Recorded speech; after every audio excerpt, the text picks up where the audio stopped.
They're not human. They told me they work with the DEA. They were cops. Ray. What was that?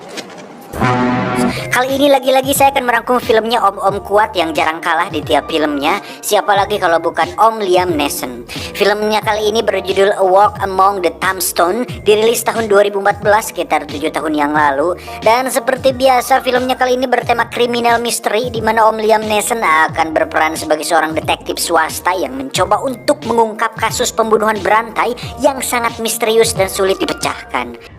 Diawali dengan memperlihatkan seorang polisi bernama Matt Scudder, di mana beliau adalah seorang polisi senior yang cukup barbar dalam menangani kasus.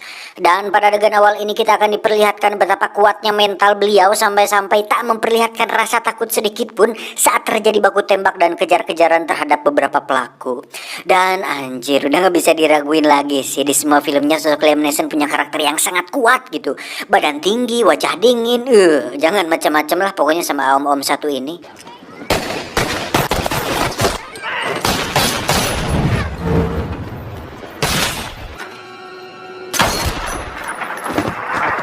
Beberapa tahun setelah kejadian tersebut, Scudder pun kini sudah pensiun, entah apa penyebabnya. Sekarang Scudder bekerja sebagai seorang detektif bayaran yang tidak terkait dengan instansi manapun, di mana ada seorang pria bernama Christo, tidak pakai Immanuel, di mana Christo ini meminta bantuan kepada Scudder untuk mengungkap sebuah kasus yang sedang dialami oleh kakak kandungnya. Ini adalah Kenny, kakak dari Christo, di mana dia meminta bantuan Scudder untuk mencari para pelaku yang telah menculik dan membunuh istrinya baru-baru ini. Namun saat melihat tatapan Kenny yang penuh balas dendam, Scudder pun menolak pekerjaan tersebut karena dia sudah menyadari bahwa Kenny akan membunuh para pelaku tersebut setelah dia berhasil mendapatkannya. Hal itu ternyata bertolak belakang dengan keyakinan Scudder sekarang, di mana kini Scudder adalah seorang yang cukup religius dan mencoba untuk menghindari kekerasan setelah kejadian terakhir yang kita lihat tadi di awal. Tak disangka Kenny pun datang ke kediaman Scudder, di mana dia kembali menjelaskan kronologi kejadiannya, di mana para pelaku itu mengambil uang tebusan, tetapi tetap saja membunuh istrinya. Tolol nggak? Tak hanya itu, para pelaku itu pun memberikan rekaman suara saat istrinya menjerit-jerit saat mengalami penyiksaan, pemerkosaan, dan berbagai penganiayaan yang keji, di mana Scudder akhirnya simpati dan bersedia untuk membantu Kenny menemukan para pelaku.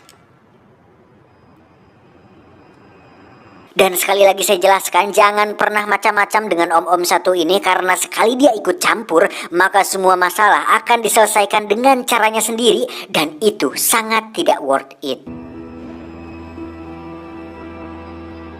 Scudder pun mulai melakukan penyelidikan dengan mencari petunjuk dari beberapa orang yang dianggap ada di tempat kejadian saat penculikan terjadi. Namun karena tak mendapatkan hasil, Scudder pun pergi ke perpustakaan umum untuk mencari berita di internet, hingga dia bertemu dengan seorang bocah bernama TJ. Ini dia. Hampir sama seperti Scudder yang hanya hidup sebatang kara, TJ setiap hari pergi ke perpustakaan tersebut hanya untuk bermain internet dan sangat paham betul dengan dunia digital, di mana TJ dibayar untuk mencari berita tentang kasus penculikan yang sering terjadi baru-baru ini. Kata batang balelol. Didapatkanlah berita tentang seorang wanita yang mengalami nasib sama seperti yang dialami istrinya Kenny, di mana wanita tersebut diculik oleh dua pria yang menggunakan mobil van tepat di siang hari bolong.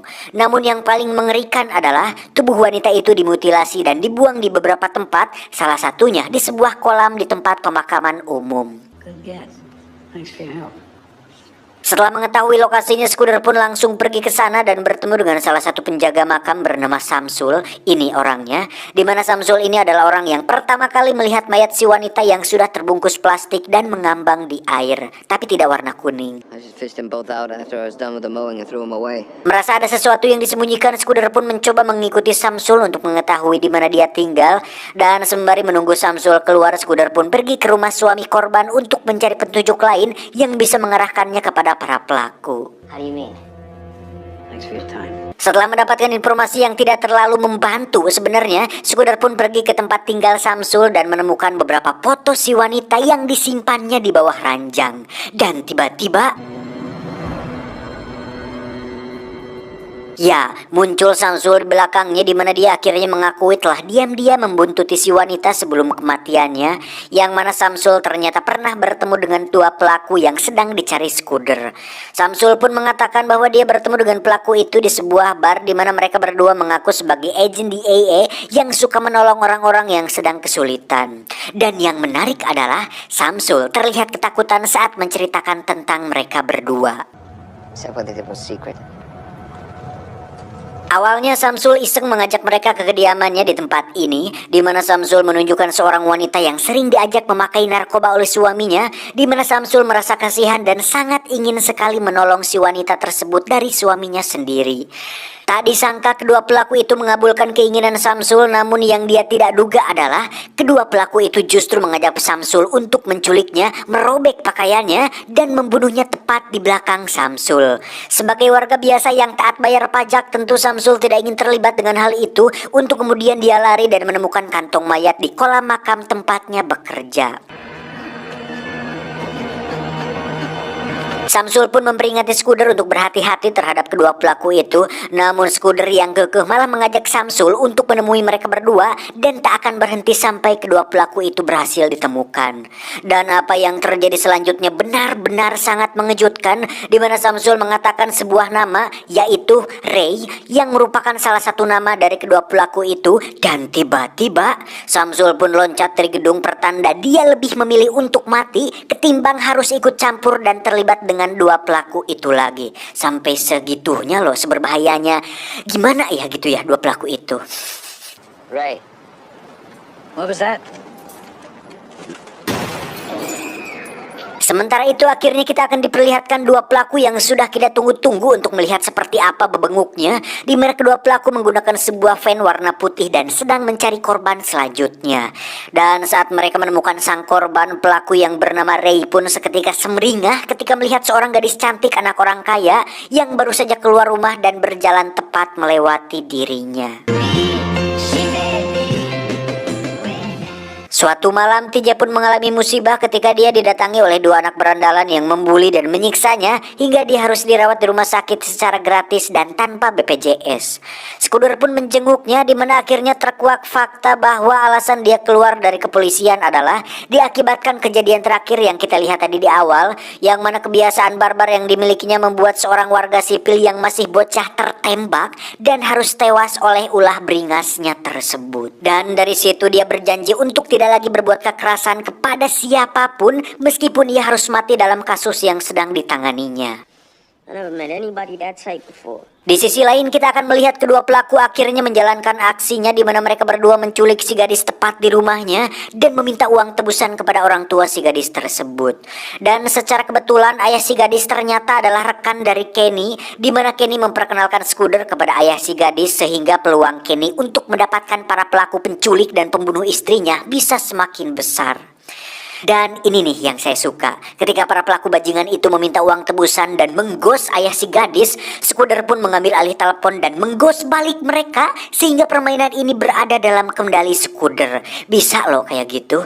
Dengan lokasi dan kesepakatan yang telah ditentukan, mereka pun berencana untuk menukar uang tebusan dan si gadis tepat jam 10 malam yang berlokasi di makam tempat Samsul bekerja. I can't believe you talked to him like that. He knows what he's doing. Scudder pun menghubungi TJ yang sudah pulih untuk mengambil sebuah kotak berisi senjata di kamarnya, di mana Scudder bersama Kenny, Kristo, dan ayah si gadis akan berangkat ke lokasi dan mendapatkan kembali si gadis dengan selamat. Back to whatever it is you're doing. Sesampainya di sana, semua orang pun sudah bersiap di posisi, di mana Kristo ditugaskan untuk menjadi sniper karena memiliki pengalaman memegang AWM di militer dan sering bermain PUBG selama 8 jam per hari. Sedangkan Scudder akan membawa uang tebusan dan berhadapan langsung dengan para pelaku. Saat waktunya tiba, pelaku pun membawa si gadis dengan sebuah pisau yang diarahkan tepat ke lehernya, di mana si gadis berjalan perlahan mendekati Scudder, dan betapa terkejutnya dia saat melihat dua jari si gadis sudah terpotong. Dan itu cukup membuat jiwa-jiwa brutal dalam diri Scudder mulai muncul. Saat si gadis sudah diserahkan ke ayahnya, salah satu pelaku yang bernama Ray pun mengarahkan pistol ke wajah Scudder. Namun yang membuat si pelaku heran adalah ketika Scudder tidak menunjukkan rasa takut sedikit pun pada wajahnya. Saat Ray akan pergi, Scudder pun langsung menembak dadanya sebanyak 2 kali, di mana akhirnya terjadi baku tembak di antara mereka yang membuat Christo harus tewas akibat kejadian tersebut.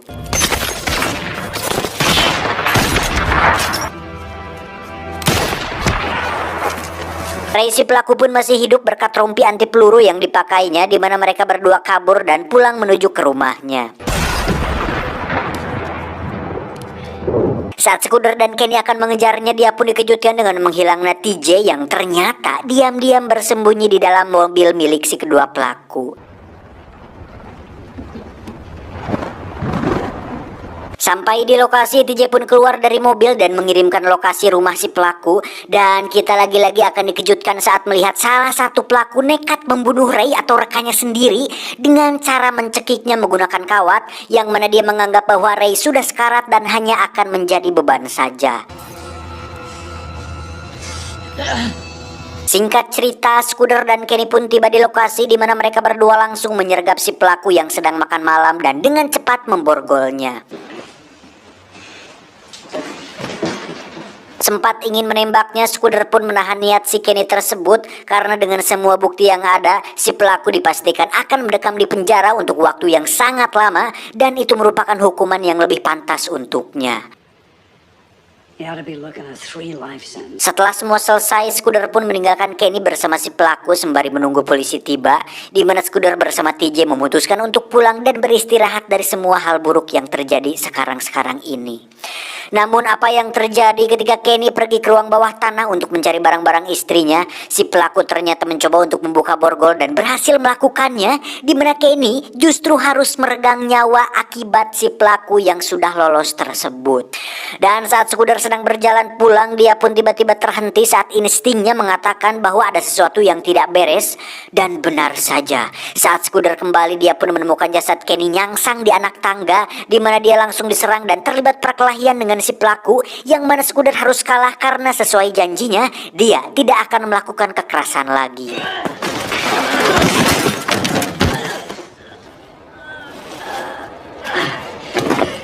Hingga saat Scudder terdesak dan emosinya memuncak, dia pun langsung mengambil sebuah senjata listrik dan menyetrum si pelaku hingga dia tak berdaya. Setelah semua yang terjadi, tak ada lagi kata maaf dan tak ada lagi belas kasihan pada diri Scudder, di mana dia langsung menembak kepala si pelaku hingga dia tewas saat itu juga.